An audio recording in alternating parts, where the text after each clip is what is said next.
दिव्य सज्जनों नमस्कार, आप सभी दर्शकों का स्टडीफाई पर हार्दिक स्वागत है। आज हम चर्चा करेंगे जैमिनी ज्योतिष के बारे में और ये इस जैमिनी ज्योतिष का पहला लेसन है जिसमें हम जानेंगे जैमिनी कारकों के बारे में और जैमिनी कारक कैसे निकाले जाते हैं, उनके क्या नियम हैं और हर कारक क्या संबोधित करता है, क्या रिप्रेजेंट करता है। तो आइए इस वीडियो को शुरू करते हैं।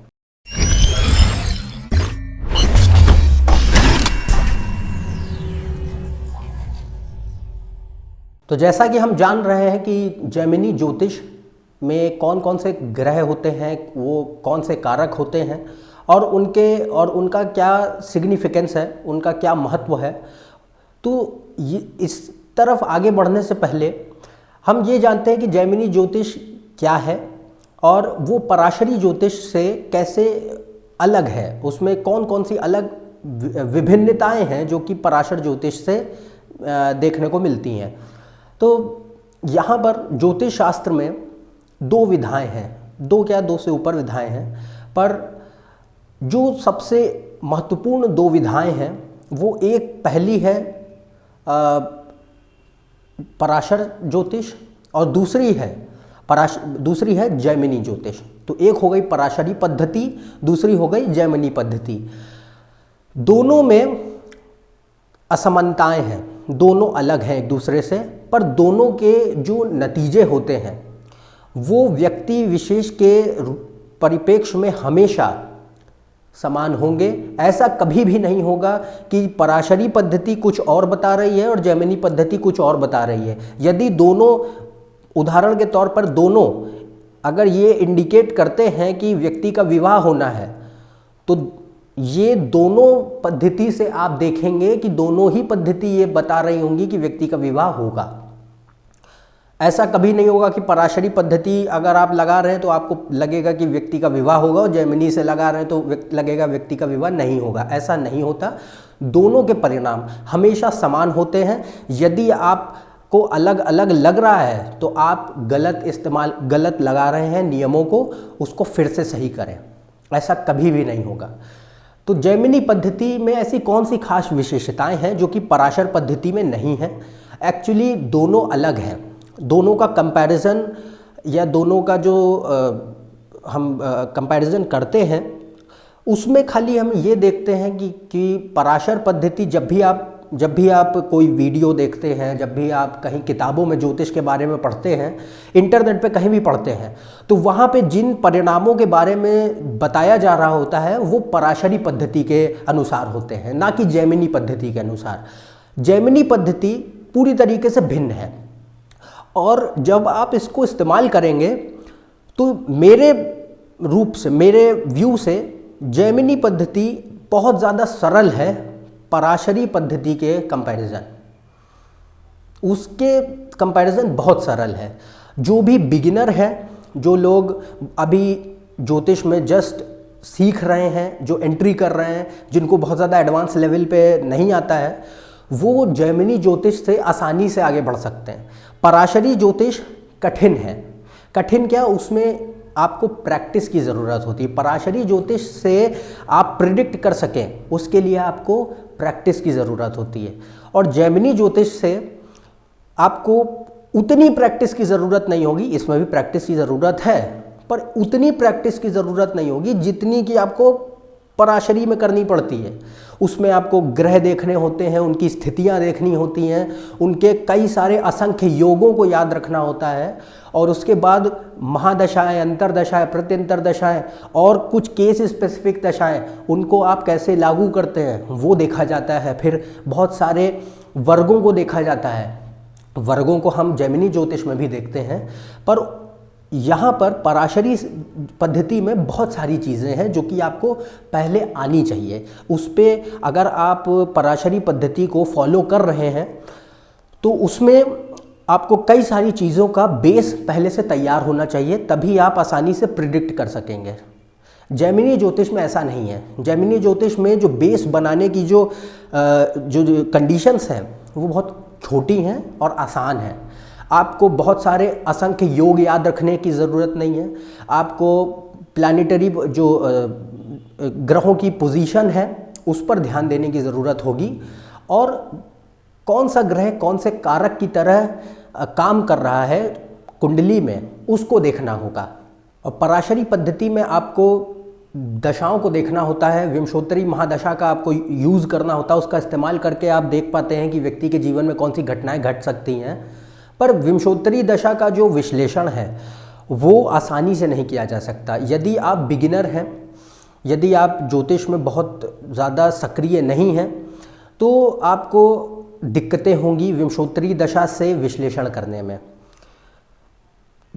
जैमिनी पद्धति में हम विंशोत्तरी दशा का इस्तेमाल नहीं करते हैं, उसमें चर दशाएं होती हैं, और चर दशाएं जो होती हैं वो ग्रहों की नहीं होती, वो होती हैं राशियों की। जैसे कि विंशोत्तरी महादशा ग्रहों की होती है, सूर्य की महादशा, शनि की महादशा, ऐसे ही जैमिनी पद्धति में चर दशाओं का इस्तेमाल होता है और वो राशियों की दशा होती है, जैसे कि मेष राशि की दशा, मीन राशि की दशा, वृषभ राशि की दशा, ऐसे। इसके बारे में हम आगे चर्चा करेंगे, पर यहाँ पर आपको कई सारी चीज़ें आसान हो जाएंगी, और ये कैसे होता है उसके बारे में हम जानेंगे बाद में। इसीलिए जैमिनी ज्योतिष और पराशरी ज्योतिष दोनों अलग अलग विधाएं हैं ज्योतिष की, और दोनों ही आपको सीखने की आवश्यकता है यदि आप सही तरीके से, सटीक तरीके से घटनाओं को व्यक्ति के जीवन में या अपने जीवन में प्रिडिक्ट करना चाहते हैं। तो आप आसानी से दोनों का इस्तेमाल करके आप देख सकते हैं, क्योंकि यहाँ पर जो हम जैमिनी ज्योतिष के बारे में जानेंगे उसका भी आप इस्तेमाल करें, और पराशरी के बारे में जो आपको पहले से पता है, दोनों का इस्तेमाल करते हुए आप अपनी एक कॉम्प्रिहेंसिव अप्रोच जिसको हम बोलते हैं, दोनों का एक मिला जुला रूप, उसको अप्लाई करें। उससे जब आप उसको लगाएंगे, उसको लागू करेंगे, तो आपको ज़्यादा एक क्लैरिटी आएगी कि कैसे कुंडली में ग्रह कार्य करते हैं और कैसे कौन कौन सी परिस्थितियों में कौन कौन सी घटनाएं व्यक्ति के जीवन में हो सकती हैं। तो इससे एक्यूरेसी बढ़ जाती है दोनों का इस्तेमाल साथ साथ करने से।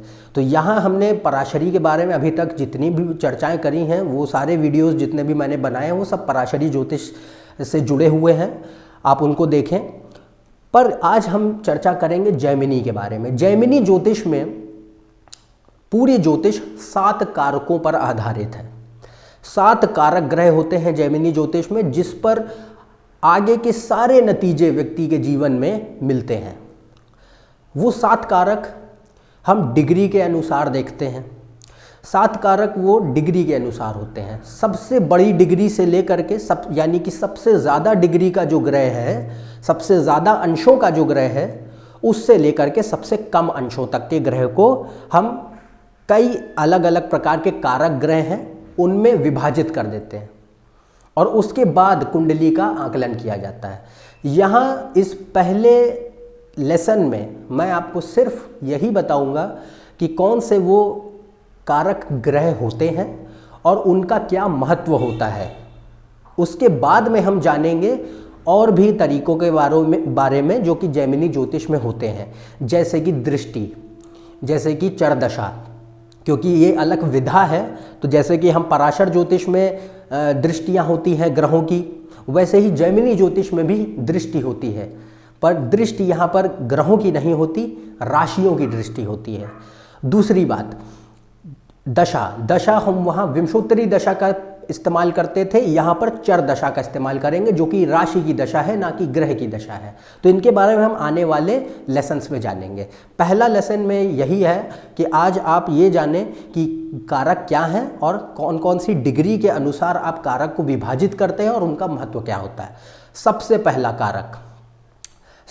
कारक होता है आत्मा कारक, और 7 कारक होते हैं। टोटल 7 कारक है जैमिनी में। तो आत्मा कारक, आमत्य कारक, भ्रातृ कारक, मातृ कारक, पुत्र कारक, ज्ञाति कारक और दर कारक, ये 7 कारक होते हैं।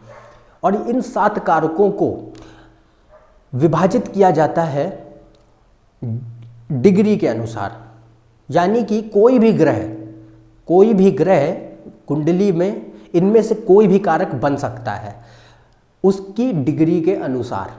अब डिग्री पे कैसे, अब आत्मा कारक कौन सा ग्रह होता है? आत्मा कारक सबसे ज़्यादा डिग्री वाला ग्रह है, यानी कि जिसकी जो भी ग्रह हैं आपकी कुंडली में, उसमें से जिसकी डिग्री सबसे ज़्यादा है, सबसे अधिक डिग्री वाला, सबसे अधिक अंशों वाला ग्रह, वो आत्मा कारक होगा। और एक नोट आप यहाँ पर रख लें कि राहु और केतु कभी भी जैमिनी के कारक में नहीं आते। राहु और केतु कभी भी इन 7 कारकों में से कोई भी कारक नहीं बन सकते। राहु और केतु को छोड़कर बाकी अन्य ग्रह जो हैं उनको देखें, यदि राहु और केतु की डिग्री ज़्यादा भी है, सबसे ज़्यादा भी है, मान लीजिए आपकी कुंडली में राहु 28 डिग्री है और बाकी सारे ग्रह उससे कम हैं डिग्रीज में, तो इसका अर्थ ये नहीं है कि राहु आपकी कुंडली का आत्मा कारक ग्रह बन जाएगा। राहु कभी भी कोई भी कारक ग्रह नहीं बन सकता, और वही केतु के साथ भी है। केतु भी कभी कोई भी कारक ग्रह नहीं बन सकता, बाकी ग्रह आपको देखने होंगे। तो राहु और केतु को साइड कीजिए, बाकी ग्रहों को देखिए। तो आत्मा कारक कौन सा ग्रह है? सबसे ज़्यादा डिग्री वाला। दूसरी नंबर पे जो जिस ग्रह की सेकंड हाईएस्ट डिग्री है, मतलब दूसरे नंबर की सबसे ज़्यादा डिग्रीज हैं, अंश हैं, वो आमत्य कारक होगा। उसी तरीके से जो तीसरे नंबर पर है डिग्रीज में, वो भ्रातृकारक। चौथे नंबर पर जो डिग्रीज में है वो मातृकारक। पांचवें सबसे अधिक डिग्री वाला ग्रह वो होगा पुत्रकारक। छठी सबसे अधिक डिग्रीज वाला ग्रह वो होगा ज्ञातिकारक, और 7वीं सबसे अधिक डिग्री वाला ग्रह वो होगा दर कारक। तो ये 7 कारक हैं जिन पर जैमिनी ज्योतिष आधारित है।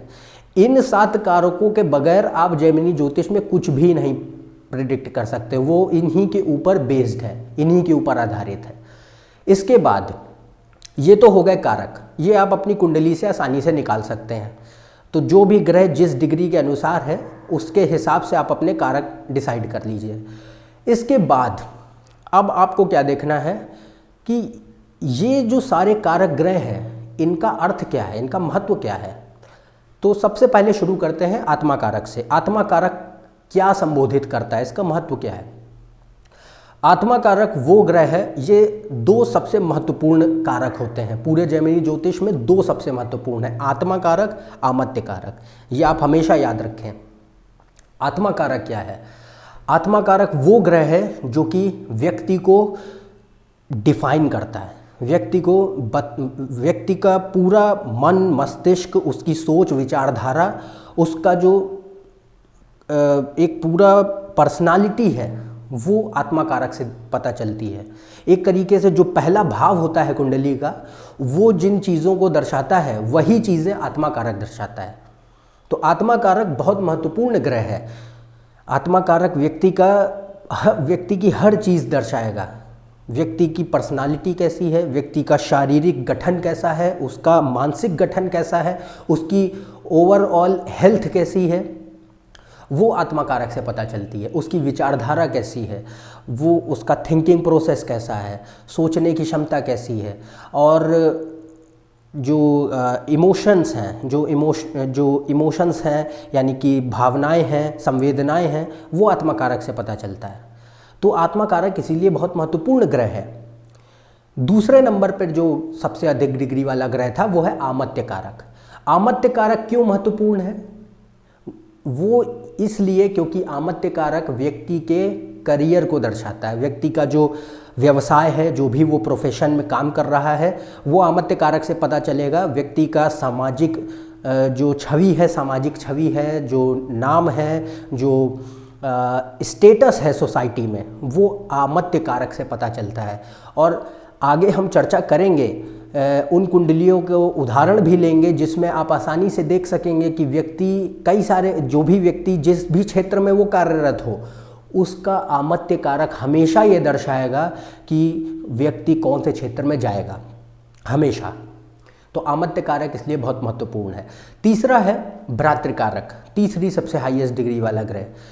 भ्रातृकारक क्या है? भ्रातृकारक दर्शाता है भाई बहन, जो भी आपके दोस्त हैं, मित्र हैं, और आपके अंदर की इच्छा शक्ति, लिखने की शक्ति, बोलने की क्षमता, वो भ्रातृकारक से पता चलती है। एक तरीके से जो तीसरी भाव से जुड़ी हुई चीज़ें हैं वो भ्रातृकारक उनको पूरी तरीके से संबोधित करता है।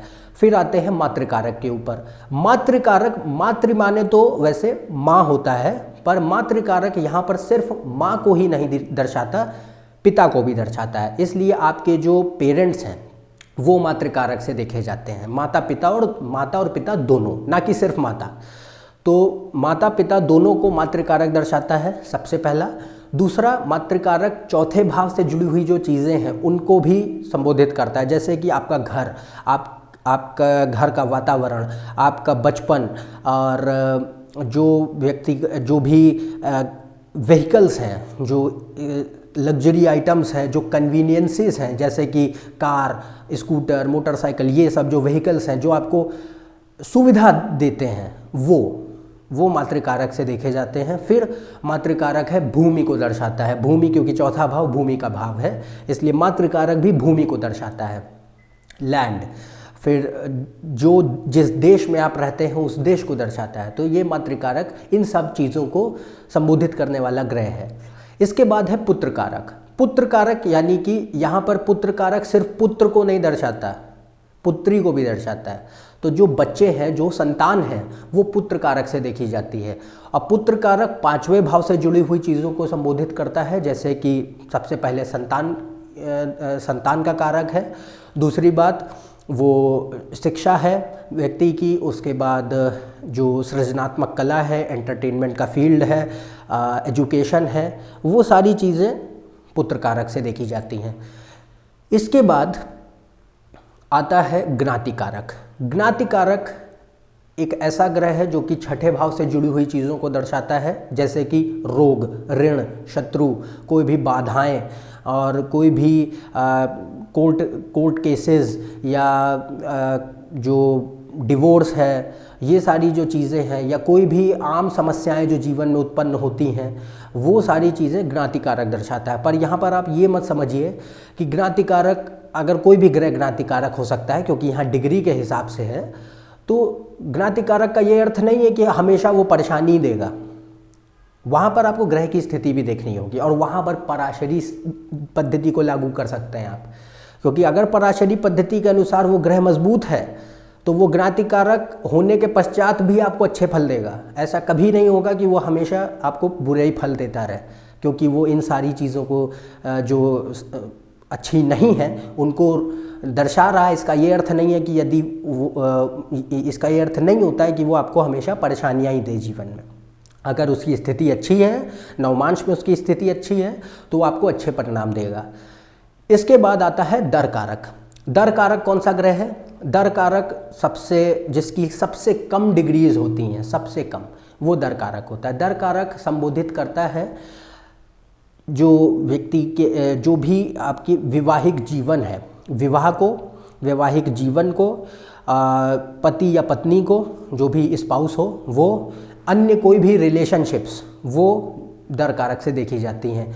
कोई भी कोई किसी भी तरीके का भौतिक सुख, वो दर कारक से देखा जाता है। तो ये वो सारी चीज़ें हैं जो कि ये सारे कारक दर्शाते हैं। तो ये इनका महत्व है। तो ये पहले जो लेसन में हमने ये जाना है कि जैमिनी ज्योतिष और पराशर ज्योतिष में फ़र्क क्या है, जैमिनी ज्योतिष आपको क्यों सीखनी चाहिए, और जैमिनी ज्योतिष का जो आधारभूत है वो उसके कारक हैं, उनके बारे में भी हमने जाना, और कारक कैसे निकाले जाते हैं, उनका आकलन कैसे किया जाता है, और कारक क्या संबोधित करते हैं उसके बारे में हमने जाना है। अगले वीडियो में हम चर्चा करेंगे दृष्टियों के बारे में, कौन सी दृष्टि होती है, कैसे दृष्टि काम करती हैं जैमिनी ज्योतिष में, उनके बारे में जानेंगे अगले वीडियो में। और इसके आने वाले कई सारे वीडियोस में हम जैमिनी ज्योतिष के बारे में जानेंगे, जिसमें कि देखेंगे कि कौन कौन से अलग प्रकार की दशाएं हैं, जैसे चर दशा है उसका आकलन कैसे किया जाता है, उसके अनुसार आप कैसे अपने जीवन में जान सकते हैं कौन सी घटनाएं हो सकती हैं, और भी कई सारी चीज़ें। तो यदि आप मेरे इस चैनल पर नए हैं तो नीचे दिए हुए सब्सक्राइब बटन पर सब्सक्राइब करें। ज़्यादा जानकारी के लिए आप मेरे ट्विटर और फेसबुक पेज पर भी जा सकते हैं। अन्यथा हम आपसे अगली वीडियो में फिर से मिलेंगे, तब तक के लिए आज्ञा दें। नमस्कार और धन्यवाद।